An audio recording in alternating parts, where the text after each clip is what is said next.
యజ్ఞము గురించి అన్నాద్భవంతి భూతాని పర్జన్యాదన్న సంభవః యజ్ఞాద్భవతి పర్జన్యో యజ్ఞకర్మ సముద్భవః.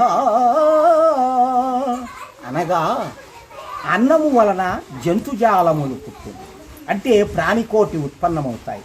ఎందుకైతే అన్నము తినడం వలన, ఆహారం తినడం వలన రజోవీర్యములు ఉత్పన్నములై సంతానము కలుగుతాయి. అంటే అన్నము వలన ప్రాణులు ఉత్పన్నమవుతున్నాయి. మరి ఈ అన్నం ఎక్కడి నుండి వస్తూ ఉంది అంటే ఆ వర్షం వలన అన్నం వస్తూ ఉంది. మరి ఈ వర్షం ఎక్కడి నుండి వస్తూ ఉంది అంటే యజ్ఞం వలన వర్షము కలుగుతుంది. యజ్ఞం ఎట్లా వస్తూ ఉంటే కర్మ వలనే సంభవమగును. ఒక పని చేస్తేనే, ఆ అగ్నిహోత్రానికి సంబంధించిన పనులు చేస్తేనే అది యజ్ఞం అవుతుంది, లేకపోతే యజ్ఞము కాదు. ఊరికే ఎంతసేపు తెల్లవాదులు భజన చేసినా ఏం ఉపయోగములే. రామ రామ అన్యా, కృష్ణ కృష్ణ అనే, దేవుడా దేవుడా అన్నే. నువ్వు పని చెయ్యాలి, యజ్ఞము చెయ్యాలి.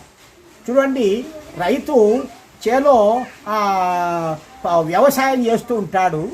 వ్యవసాయం చేయకుండా దేవుడా నాకన్నీ పండు ఫలరాశులన్నీ ధాన్యరాశులన్నీ అని మొక్కుతే గంటసేపు కూర్చుంటే కానీ, సాయంత్రం వరకు కూర్చొని కానీ ఒక్క మొలక మొలవదు.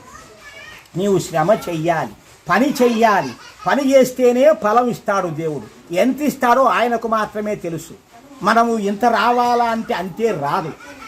మనం దరిద్రం బాగలేదనుకో, బాగుంది అనుకో, అప్పుడు పంట వేస్తే వానలు రాకపోవచ్చు, లేదా తుఫాన్లు వచ్చి కొట్టుకోపోవచ్చు. మనం చేసే పని చేయాలా, దేవుడా అని చెప్పేసి నమస్కారం చేసుకోవాలా. అట్లా ప్రతిదీ కూడా దేవుడు చేసేది భూమిని సృష్టించాడు, మనిషి చేసేది పంటలు పండించుకుంటాడు. ఈ విధంగా ఈ మనిషి ఆ పంటలు పండడానికి, వర్షాలు రావడానికి, ఆ వర్షాలు మంచి గాలితో, మంచి ప్రాణశక్తులతో రావాలి అంటే యజ్ఞాలు చెయ్యాలి.